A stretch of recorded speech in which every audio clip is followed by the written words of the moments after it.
नमस्कार दोस्तों, स्वागत है आपका हमारे YouTube चैनल द अर्थ में। दोस्तों, आज बात करते हैं मुद्रा एवं वित्तीय संस्थाओं के अंदर वित्तीय समावेशन की।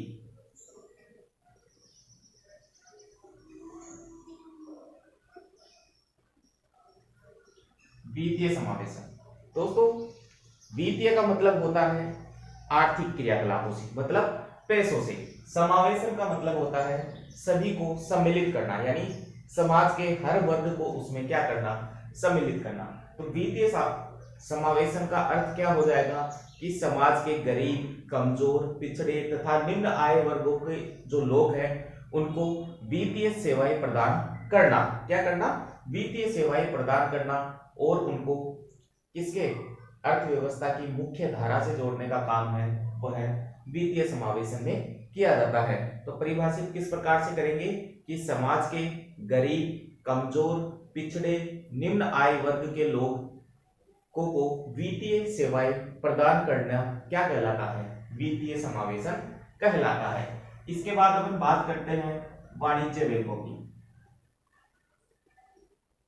वाणिज्यिक बैंक दोस्तों, वाणिज्यिक बैंक क्या होते हैं? इनके विभिन्न कार्यों तथा भूमिका के बारे में कई बार क्वेश्चन एग्जाम में पूछ लिया जाता है।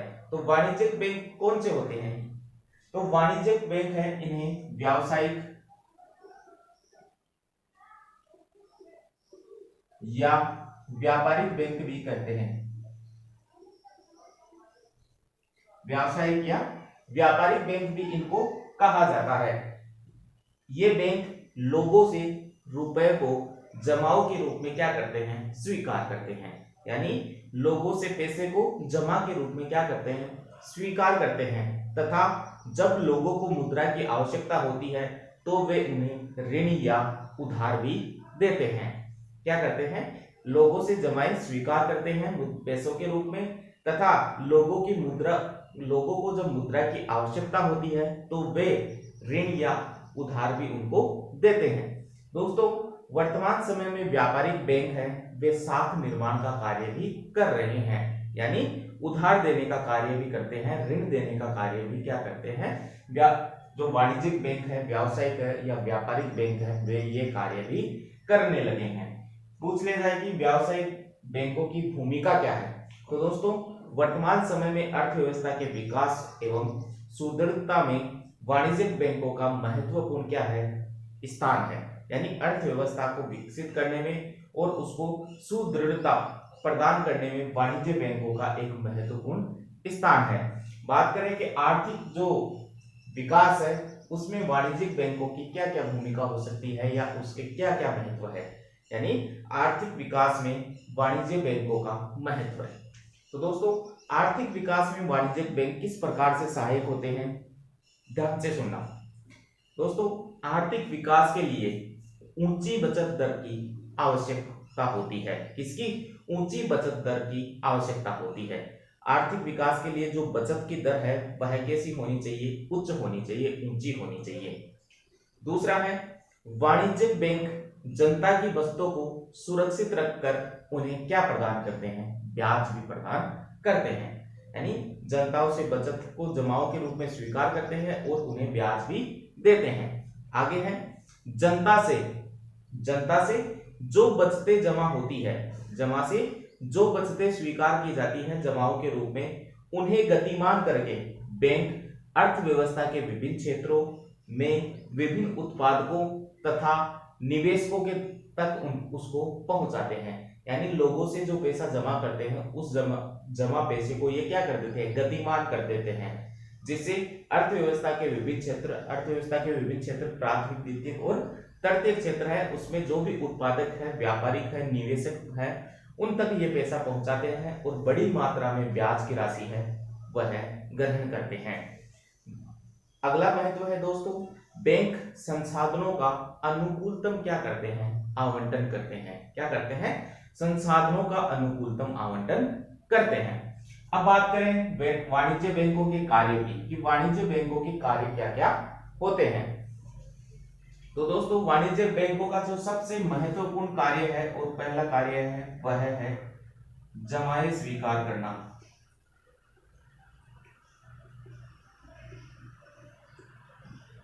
क्या है, जमाए स्वीकार करना। दोस्तों वाणिज्यिक बैंकों के अपन कार्य पढ़ रहे हैं। पहला है जमाए स्वीकार करना। बैंकों के द्वारा प्रदत्त सेवाओं में सबसे महत्वपूर्ण और प्रथम जो कार्य होता है वह होता है जमाए स्वीकार करना। बैंक व्यक्तियों और फर्मों और अन्य संस्थाओं से, बैंक क्या करता है, व्यक्तियों से, फर्मों से और अन्य जो संस्था हैं उनसे क्या स्वीकार करता है, मांग स्वीकार, मांग जो जमाए हैं वे स्वीकार करता है। जमाओं की बात करें तो जमाए दोस्तों 3 प्रकार की होती है। कितनी प्रकार की होती है, 3 प्रकार की होती है। चालू खाते की जमाए, बचत खाते की जमाए, चालू खाते की जमाए, बचत खाते की जमाए और तीसरी है स्थायी जमाए। तो जमाए 3 प्रकार की होती है, चालू खाते की, बचत खाते की और स्थायी जमाए। अब बात करते हैं दूसरे कार्य की। दूसरा कार्य है ऋण प्रदान करना। क्या करना, ऋण प्रदान करना। वाणिज्य बैंकों का दूसरा कार्य है ऋण प्रदान करना। दोस्तों वाणिज्य बैंक अर्थव्यवस्था के सभी क्षेत्रों को जैसे कृषि, उद्योग, व्यापार आदि को ऋण प्रदान करते हैं। तो वाणिज्य बैंकों का पहला कार्य था जमाए स्वीकार करना। जमाए 3 प्रकार की होती है, चालू खाते की, बचत खाते की और स्थायी जमाए। दूसरी है ऋण प्रदान करना। ये वाणिज्य बैंक अर्थव्यवस्था के सभी क्षेत्रों को, कृषि हो, उद्योग हो, व्यापार हो, सभी को क्या प्रदान करते हैं, ऋण प्रदान करते हैं। अब बढ़ते हैं तीसरा कार्य, अन्य कार्य। अन्य कार्य दोस्तों जमाए स्वीकार करना तथा ऋण प्रदान करने के अतिरिक्त भी बैंक ग्राहकों को कई अन्य प्रकार की सेवाएं भी उपलब्ध करवाते हैं। जैसे ये बिलों को तथा चेकों का संग्रहण भी करते हैं, लॉकर की सुविधा भी उपलब्ध करवाते हैं ताकि अपने महत्वपूर्ण या जो भी जितने भी कीमती जो सामान है वे अपन वहां लॉकर में रख सकते हैं। तो इस तरीके से वाणिज्य बैंक है वे 3 तरह के कार्य हैं, जमाए स्वीकार करना, ऋण प्रदान करना तथा अन्य कार्य। अब बात करते हैं देसी बैंकर के बारे में। अब बात करते हैं देसी बैंकर के बारे में। दोस्तों इनके द्वारा भी भारत में बैंकिंग जो व्यवसाय है वह संपन्न किया जाता है। किसके द्वारा, देसी बैंकरों के द्वारा। दोस्तों ये निजी फर्म या व्यक्ति होते हैं, ये निजी फर्म या व्यक्ति होते हैं जो बैंक की तरह ही क्या करते हैं, कार्य करते हैं। भारत में आधुनिक वाणिज्य बैंकों के विकास से पहले, यानी आधुनिक जो बैंकिंग जो व्यवस्था है उसके विकास से पहले की बात करें तो उनके विकास से पहले जो देसी बैंकर थे वे ही बैंकिंग व्यवस्था को संचालित करते थे। इनके अगर कार्यों की बात करें कि देसी बैंकर क्या कार्य करते हैं तो अन्य बैंकों की तरह ये भी क्या करते हैं, जमाए स्वीकार करते हैं, बचत की जमाए स्वीकार करते हैं और ऋण प्रदान करने का कार्य करते हैं।